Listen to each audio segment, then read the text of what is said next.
नमस्कार दोस्तों, स्वागत है आपका हमारे चैनल में। इस वीडियो के अंदर अभी हम लोग मानव शरीर यानी ह्यूमन बॉडी, इससे रिलेटेड जो है इम्पोर्टेंट 40 क्वेश्चन इस वीडियो में देखने वाले हैं, जो कि आपके आने वाले एग्जाम्स के लिए काफ़ी इम्पोर्टेंट है। तो दोस्तों, आप इस वीडियो को बहुत ध्यान से लास्ट तक देखिए। चैनल पर नया है तो चैनल को सब्सक्राइब कर बेल आइकन यानी जो घंटी का निशान है उसे ज़रूर से ऑन कर दें। तो चलिए शुरू करते हैं। देखिए, यहाँ पर हमारा पहला क्वेश्चन दिया गया है, मानव शरीर में मांसपेशियों को हड्डियों से जोड़ने वाले ऊतक को निम्नलिखित में से क्या कहा जाता है। तो देखिए, मानव शरीर में मांसपेशियों को हड्डियों से जोड़ने वाले जो ऊतक होते हैं उसको क्या बोला जाता है, कांड्रा यानी टेंडन। आपको याद रखना है, मांसपेशियों को हड्डियों से जोड़ने वाले ऊतक को कांड्रा यानी टेंडन कहा जाता है। करेक्ट आंसर ऑप्शन ए हो जाएगा। इसके अलावा मानव शरीर में मांसपेशियों की कुल संख्या कितनी होती है। तो देखिए, मानव शरीर में मांसपेशियों की जो कुल संख्या होती है वो होती है 639। आपको याद रखना है 639 होती है।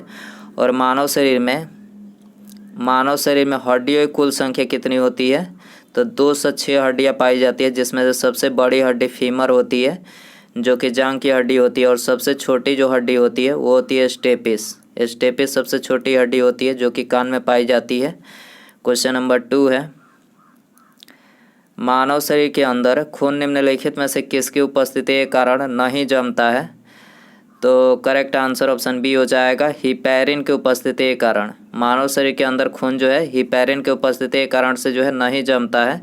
क्वेश्चन नंबर 3 है, एक कांड्रा यानी टेंडन निम्नलिखित में से किसके द्वारा बनाया जाता है। एक कांड्रा यानी टेंडन किसके द्वारा बनाया जाता है, तो ये केवल कोलेजन फाइबर के द्वारा बनाया जाता है। ठीक है, करेक्ट आंसर ऑप्शन ए हो जाएगा। क्वेश्चन नंबर 4 है, हमारे पेशियों में किस अम्ल के कारण पीड़ा होती है। हमारे पेशियों में किस अम्ल के कारण पीड़ा होती है, तो ये लैक्टिक अम्ल के एकत्रित होने के कारण से जो है हमारे पेशियों में जो है मतलब मांसपेशियों में पीड़ा होती है। करेक्ट आंसर बी हो जाएगा। क्वेश्चन नंबर 5 है, मांसपेशियों की थकान निम्नलिखित में से किसके संचयन की वजह से होती है। मांसपेशियों की थकान, ठीक है, आपको ध्यान देना है। मांसपेशियों की थकान लैक्टिक अम्ल, ये तो हमने अभी बताया कि लैक्टिक अम्ल के एकत्रित मतलब इसके संचयन की वजह से जो है थकान होती है। करेक्ट आंसर ये हो जाएगा। क्वेश्चन नंबर 6 है, निम्नलिखित में से किसमें प्रचुर मात्रा में सफ़ेद फाइबर पाए जाते हैं। सफ़ेद फाइबर, तो शिराओं में प्रचुर मात्रा में, ठीक है, शिराओं में प्रचुर मात्रा में जो है सफ़ेद फाइबर पाए जाते हैं। बी आंसर हो जाएगा। क्वेश्चन नंबर 7 है, मनुष्य के शरीर में वर्टिब्रेट निम्नलिखित में से किसका एक भाग है। मनुष्य के शरीर में वर्टिब्रेट किसका एक भाग है, रीढ़ की हड्डी का एक भाग है। ठीक है, करेक्ट आंसर सी हो जाएगा। क्वेश्चन नंबर 8 है, नवजात शिशुओं में हड्डियों की संख्या कितनी होती है। नवजात शिशुओं में हड्डियों की संख्या कितनी होती है, 300 हड्डियाँ होती है नवजात शिशु के अंदर, जबकि एक वयस्क मनुष्य के शरीर में 206 हड्डियाँ पाई जाती है। मानव शरीर में दो हड्डियाँ आपस में किस प्रकार जुड़ी होती है। मानव शरीर में दो जो हड्डियाँ होती है मतलब दो हड्डियाँ आपस में किस प्रकार जुड़ी होती है, तो ये जुड़ी होती है अस्थिबंध यानी लीगामेंट से। लीगामेंट से जो है दो हड्डियाँ आपस में एक दूसरे से जुड़ी होती है। बी आंसर हो जाएगा। मानव शरीर में हड्डियों को कौन जोड़ता है। मानव शरीर में हड्डियों को कौन जोड़ता है, तो स्नायु बंधन, ठीक है, स्नायु बंधन जोड़ता है। डी आंसर हो जाएगा। दो हड्डियाँ एक दूसरे से किसी अन्य संयोजी ऊतक द्वारा जुड़ी हो सकती है, उसे क्या कहा जाता है, तो देखिए उसे कहा जाता है स्नायु। दो हड्डियाँ एक दूसरे से किसी अन्य संयोजी ऊतक द्वारा जुड़ी हो सकती है, उसे क्या कहा जाता है, तो उसे स्नायु कहा जाता है। निम्नलिखित में से कौन सा एक मानव हड्डी का जोड़ नहीं है। कौन सा एक मानव हड्डी का जोड़ नहीं है, तो मैक्रो जो है ये मानव हड्डी का जोड़ नहीं है। बाकी ये बाल यानी सॉकेट, ग्लाइडिंग और सैडल, ये सभी क्या है, मानव हड्डी के जोड़ हैं। मानव शरीर की सबसे छोटी हड्डी कौन सी है। मानव शरीर की सबसे छोटी हड्डी स्टेपिस, ये तो बता ही चुके हैं, कान की हड्डी होती है। मानव शरीर की सबसे लंबी हड्डी कहाँ पाई जाती है। सबसे लंबी हड्डी जो है ये भी बता चुके हैं, जांघ में पाई जाती है, जिसे फीमर बोला जाता है। मानव शरीर में मौजूद सबसे कठोर पदार्थ कौन सा है। सबसे कठोर पदार्थ कौन सा है, तो दांत की परत होती है, जिसे एनेमल कहा जाता है, और यह कैल्शियम फास्फेट का बना होता है। एनेमल जो है ये दांत का कठोर का सबसे मतलब कठोर भाग होता है दांत की परत का, और ये किसका बना होता है? कैल्शियम फास्फेट का बना होता है। निम्नलिखित में से कौन सी ग्रंथि हड्डियों और मांसपेशियों के विकास को नियंत्रित करती है? कौन सी ग्रंथि हड्डियों और मांसपेशियों के विकास को नियंत्रित करती है? तो यह है पिट्यूटरी ग्रंथि। ठीक है, करेक्ट आंसर बी हो जाएगा। छाती के आसपास की हड्डियों को क्या कहा जाता है? छाती के आसपास की हड्डियों को रिब्स यानी पसलियाँ कहा जाता है। सी आंसर हो जाएगा। रीढ़ को किस नाम से जाना जाता है? रीढ़ को किस नाम से जाना जाता है? मेरुदंड के नाम से जाना जाता है। सी आंसर हो जाएगा। घुटने की हड्डी को किस नाम से जाना जाता है? घुटने की जो हड्डी होती है उसको किस नाम से जाना जाता है? पटेला। घुटने पर जो कटोरे से एक बनी होती है वो हड्डी उसको क्या बोला जाता है? पटेला बोला जाता है। दोस्तों, यदि आपको वीडियो पसंद आ रहा है तो प्लीज़ वीडियो को लाइक करें, अपने दोस्तों में शेयर करें, और चैनल पर आया है तो चैनल को सब्सक्राइब करके बेल आइकन जरूर से ऑन रखें। अगला क्वेश्चन देखते हैं। मनुष्य की पाचन नली कितने फीट लंबी होती है? वेरी इंपॉर्टेंट क्वेश्चन है ये। मनुष्य की जो पाचन नली होती है वो कितने फीट लंबी होती है? 32 फीट। ठीक है, आंसर हो जाएगा डी।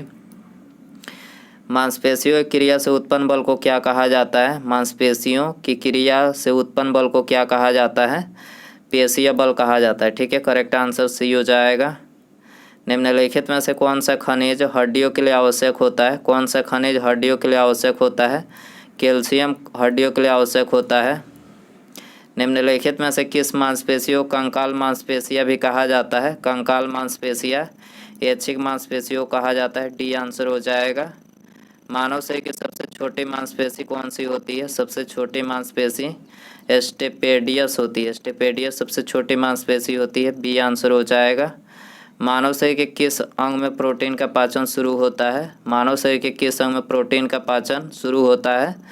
तो ये अमाशय से शुरू होता है। अमाशय से शुरू होता है और छोटी आंत में ख़त्म होता है। इसके अलावा मनुष्य का जो पाचन होता है ये कहाँ से प्रारंभ हो जाता है? तो मनुष्य का मतलब मनुष्य में भोजन का जो पाचन होता है ये मुख से ही प्रारंभ हो जाता है, याद रखना है। कान में मौजूद 3 हड्डियाँ कौन सी है? कान में मौजूद 3 हड्डियाँ कौन सी है? तो हैमर, एनविल और स्टीरप, ये 3 हड्डियाँ कान में मौजूद है। बी आंसर हो जाएगा। मांसपेशियों का वह भाग जो संकुचन उत्पन्न करने के लिए सिकुड़ता है कहलाता है, क्या कहलाता है? मांसपेशियों का वह भाग जो संकुचन उत्पन्न करने के लिए सिकुड़ता है कहलाता है। तो देखिए ये कहलाता है एक्टिन। ठीक है, आंसर हो जाएगा डी। मायोसिन और एक्टिन क्या है? मायोसिन और एक्टिन क्या है? तो देखिए यह है मांसपेशीय प्रोटीन। मायोसिन और एक्टिन जो है मांसपेशीय प्रोटीन है, आपको याद रखना है। करेक्ट आंसर ये हो जाएगा। सार्कोलेमा वह झिल्ली है जो डैश को कवर करती है। सार्कोलेमा वह झिल्ली है जो डैश को कवर करती है, तो मांसपेशीय तंतु को कवर करती है। करेक्ट आंसर सी हो जाएगा। निम्नलिखित में से कौन मानव शरीर में पाई जाने वाली हड्डी नहीं है? कौन जो है मानव शरीर में पाई जाने वाली हड्डी नहीं है? एक्सा जो है मानव शरीर में पाई जाने वाली हड्डी नहीं है। स्टीरप, हैमर, एनविल तीनों जो है मानव शरीर में पाई जाने वाली हड्डी है। निम्नलिखित में से कौन अस्थिबंध यानी लीगामेंट द्वारा जुड़े होते हैं? अस्थिबंध यानी लीगामेंट के द्वारा कौन जुड़े होते हैं? हड्डी से जुड़े होते हैं। बी आंसर हो जाएगा। एक औसत वयस्क मनुष्य के कंकाल में हड्डियों की कुल संख्या कितनी होती है? एक औसत वयस्क मनुष्य के कंकाल में हड्डियों की कुल संख्या कितनी होती है? तो ये 2 से 6 होती है। बी आंसर हो जाएगा। निम्नलिखित में से किसकी सहायता से रक्त द्वारा ऑक्सीजन ले जाया जाता है? किसकी सहायता से रक्त द्वारा ऑक्सीजन ले जाया जाता है? तो ये लोहित कोशिकाओं की सहायता से ले जाया जाता है। ये आंसर हो जाएगा। रुधिर के प्लाज्मा में किसके द्वारा एंटीबॉडी निर्मित होती है? रुधिर के प्लाज्मा में किसके द्वारा एंटीबॉडी निर्मित होती है? तो ये लिम्फोसाइट के द्वारा निर्मित होती है। बी आंसर हो जाएगा। स्पर्मोलॉजी में किसका अध्ययन किया जाता है? स्पर्मोलॉजी में किसका अध्ययन किया जाता है? बीजों का अध्ययन किया जाता है। करेक्ट आंसर ये हो जाएगा। मनुष्य के आंसू में कौन सा एंजाइम होता है जिससे जीवाणु मर जाते हैं? मनुष्य के आंसू में कौन सा एंजाइम होता है जिससे जीवाणु मर जाते हैं? तो ये लाइसोजाइम एंजाइम होता है। ठीक है, सी आंसर हो जाएगा।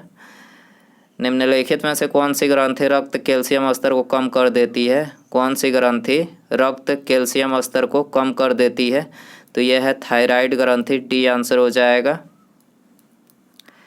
पिट्यूटरी ग्लैंड से निकलने वाले हार्मोन को कौन सी ग्रंथि नियंत्रित करती है? पिट्यूटरी ग्लैंड से निकलने वाले हार्मोन को कौन सी ग्रंथि नियंत्रित करती है? तो यह है हाइपोथैलेमस ग्रंथि नियंत्रित करती है। ठीक है, करेक्ट आंसर ये हो जाएगा। मानव शरीर में किस अंग का प्रत्यारोपण नहीं किया जाता है? मानव शरीर में किस अंग का प्रत्यारोपण जो है नहीं किया जाता है? तो मस्तिष्क का प्रत्यारोपण जो है नहीं किया जाता है, बी आंसर हो जाएगा। निम्नलिखित में से कौन सा लवण मानव शरीर में सर्वाधिक मात्रा में पाया जाता है?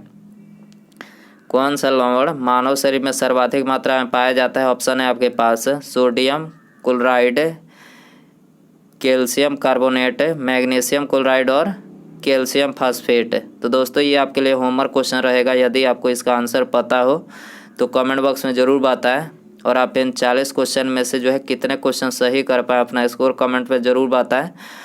और वीडियो पसंद आ रहेगा तो प्लीज़ वीडियो को लाइक कर दीजिएगा। चैनल पर आया है तो चैनल को सब्सक्राइब करके बेल आइकन ऑन करके ऑल नोटिफिकेशन पर क्लिक कर दीजिएगा, ताकि जब भी मैं कोई नई वीडियो अपलोड करूं उसका नोटिफिकेशन जो है आपको टाइम टू टाइम मिल सके। तो सब्सक्राइब करने के बाद बेल आइकन ज़रूर से ऑन रखें। ठीक है, मिलते हैं अगले वीडियो में। नमस्कार, जय हिंद, जय भारत।